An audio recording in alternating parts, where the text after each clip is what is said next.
अब तक हम लोग बात कर रहे थे कॉम्बिनेशन ऑफ एरर्स के बारे में, और ये टॉपिक भी उसी से रिलेटेड है, प्रोपेगेशन ऑफ एरर्स। इसका मतलब यह हुआ कि जब भी हम कोई अलजेब्रिक कैलकुलेशन करते हैं तो अगर जिन क्वांटिटीज़ के बीच हम ये कर रहे हैं अगर उसमें कोई एरर है तो जो सम करेंगे या हम डिवीजन करेंगे या हम कोई पावर का काम करेंगे या मल्टीप्लिकेशन करेंगे या डिवीजन या डिफरेंस, सभी केसेस में एरर प्रोपेगेट होगा। समझ में आ रही है बात?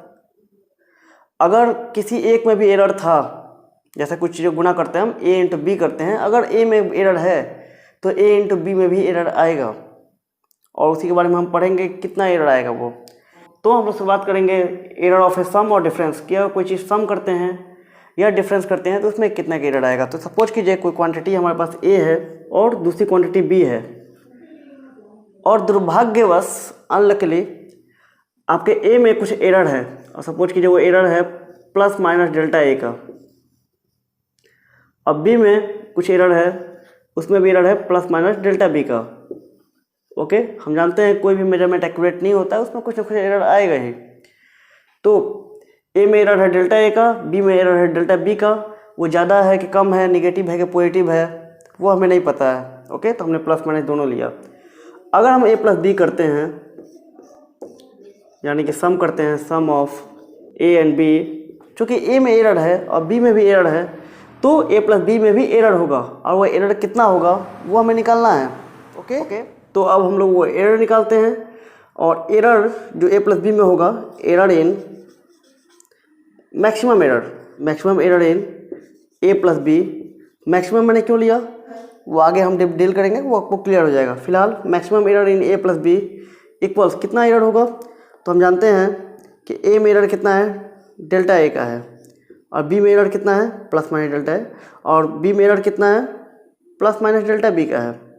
तो maximum error in a plus b होगा, प्लस माइनस कॉमन हो जाएगा इसमें, delta a plus delta b। Okay, तो जब आप सम करेंगे तो जो एरर होगा वो delta A plus delta B, दोनों को आप सिंपली जोड़ दीजिए, वही एरर होगा a प्लस बी में मैक्सिमम एरर। कोई ज़रूरी नहीं है कि जितना ये error delta A plus delta B करने पे मिल रहा है उतना ही एरर आए, ये कोई ज़रूरी नहीं है। इसलिए हमने मैक्सिमम एरर लिया है कि मैक्सिमम एरर इतना इंट्रोड्यूस होगा। अगर इसको आप अकाउंट में ले लेते हैं तो आपको कोई प्रॉब्लम नहीं होगी। फॉर एग्जांपल, अगर मैं आपको डेली लाइफ एग्जांपल दूं, तो जब आप मार्केट निकलते हैं तो कुछ खरीदने जाते हैं तो आप 50-100 रुपये कुछ ज़्यादा लेकर निकलते हैं कि अगर कुछ महंगा भी हुआ तो आप उसे एडजस्ट कर सकें। ओके, अब बहुत ज़्यादा महंगा चीज़ तो नहीं खरीदेंगे, 20 की चीज़ 100 मिलेगा तो नहीं खरीदेंगे, बट 20 की चीज़ अगर 25 मिलती है तो उसके लिए कुछ जितना कैलकुलेशन करके जाते हैं उसमें थोड़ा इंसान ज़्यादा लेके जाता है। उसी तरह अगर ए और बी में एरर है तो उसके सम में भी एरर आएगा, और उसी सम को अकाउंट में करने के लिए कि जो एरर आएगा हम मैक्सिमम एरर लेके चलते हैं। अगर इतना एरर हमने काउंट कर लिया, अकाउंट में ले लिया, तो हमारा कैलकुलेशन एकदम सही होगा, हमें कोई दिक्कत या परेशानी का सामना नहीं करना पड़ेगा। ओके, तो ये हुई सम की बात। अब हम देखते हैं क्या, डिफरेंस। ओके, डिफरेंस अगर निकालेंगे, difference of a and b, यानी कि a माइनस बी, चूँकि हम जानते हैं a तो एग्जैक्ट है नहीं, a में एरर है कितने का, डेल्टा a का, और b में भी एरर है कितने का, डेल्टा b का। ओके, तो maximum error in a minus b, तो एरर हमें निकालना है, तो ये डेल्टा a इसका एरर है, डेल्टा b इसका एरर है, ये भी वही होगा जो ऊपर मिला हमें, delta a plus delta b। अब आप पूछ सकते हैं कि यहाँ पर हमने डिफरेंस निकाला और यहाँ पे हमने सम निकाला था, दोनों केस में यहाँ प्लस ही क्यों मिला, यहाँ माइनस मिलना चाहिए था। आप पूछ सकते हैं सवाल, बट माइनस नहीं मिलेगा। कारण क्या है कि ये जो एरर है, ऐसा नहीं होता है कि एक में ज़्यादा एरर है। सपोज कीजिए कि एक लेंथ थी 25 प्लस माइनस 1 और दूसरी लेंथ थी 20 प्लस माइनस 1। ओके, और जब आप इसको जोड़ेंगे तो ये 45 प्लस माइनस 2 हो गया इस केस में, और जब माइनस करेंगे तो आप लिखेंगे 25 माइनस 25 प्लस माइनस 1 माइनस 1। चूँकि यहाँ माइनस कर रहे हैं हम लोग, चूँकि माइनस कर रहे हैं यहाँ पे, तो 1 माइनस 1 0 हो गया, तो फिर तो कोई एरर ही नहीं मिलेगा। बट क्या होगा अगर इसमें एरर 26, इसमें +1 का एरर था और इसमें अगर -1 का एरर था, तो ये 19 हो जाएगा। और जब दोनों का डिफरेंस लेंगे तो कितने का डिफरेंस आएगा? 7 का। बट आप जो वैल्यू अकाउंट में ले रहे हैं प्लस माइनस वन आप कह रहे हैं माइनस कर दें, 0 हो जाएगा, ख़त्म हो जाएगा। तो आपने बोला कि 5 एग्जैक्ट वैल्यू आएगा। बट अगर ये +1 से ज़्यादा था, ये -1 से कम था, तो दोनों का डिफरेंस 7 आ जाता है। फिर तो ये गलत हो गया। इसीलिए मैं बोल रहा हूँ कि जो आप डिफरेंस लेंगे उसमें भी आप क्या करेंगे, जो आप डिफरेंस लेंगे 5 ± 2। अब आप देखिए कि 5 + 2 7 होता है। तो अगर ये आप +-2 अकाउंट में ले लेते हैं तो आपको कभी परेशानी नहीं होगी। आपका जो मेजरमेंट आएगा वो एकदम सही होगा, विदिन एरर होगा। एरर को आपने अकाउंट में लिया रहा होगा। ओके। एक और बात, अगर मैंने 25 ± 1 लिख दिया, इसका मतलब ये नहीं है कि 25 में 1 का एरर है ही।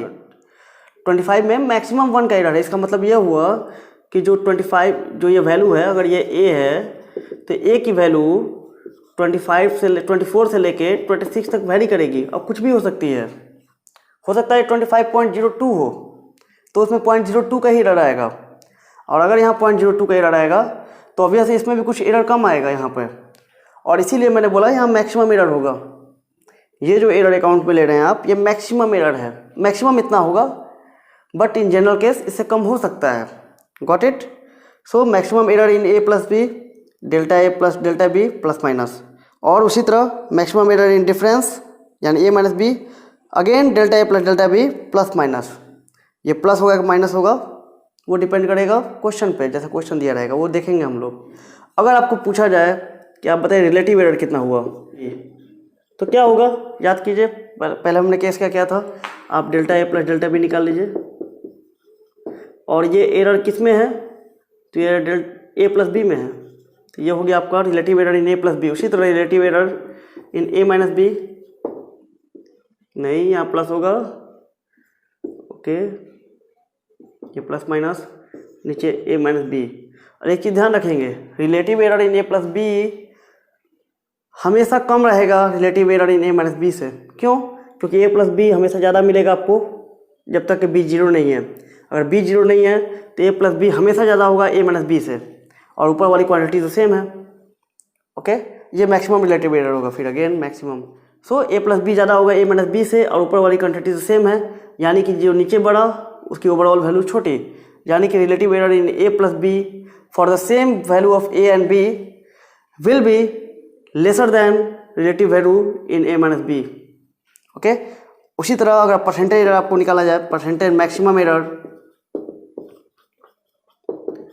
इन a + b, तो क्या होगा? बस इस क्वांटिटी में आप 100 से मल्टीप्लाई कर दें और यह हो जाएगा आपका ± Δa + Δb ब्रैकेट में divided by a + b into 100%। और ये काफ़ी आसान है। आपको थोड़ा लग रहा होगा काफ़ी पेचीदा लिखा गया है, बट जब क्वेश्चन करेंगे बहुत आसान है ये। उसी तरह maximum error in a - b क्या होगा? सेम चीज़, ऊपर वाला divided by a - b into 100%। Okay, so हमने देख लिया maximum error in a + b, maximum error in a - b, और क्या देखा? Relative error in a + b, maximum relative error in a + b, maximum relative error in a - b, percentage maximum error या maximum, इसको आप लिख दीजिए maximum percentage error, better होगा ये। सो मैक्सिमम हमने देख लिया, maximum percentage error in a + b और maximum percentage error in a - b। इसको आप नोट करें। नेक्स्ट हम मूव करते हैं कि a और b को मल्टीप्लाई करेंगे तो उसमें कितना मैक्सिमम एरर हो सकता है, और अगर डिवाइड करते हैं तो कितना होगा। ओके, तो नोट करें।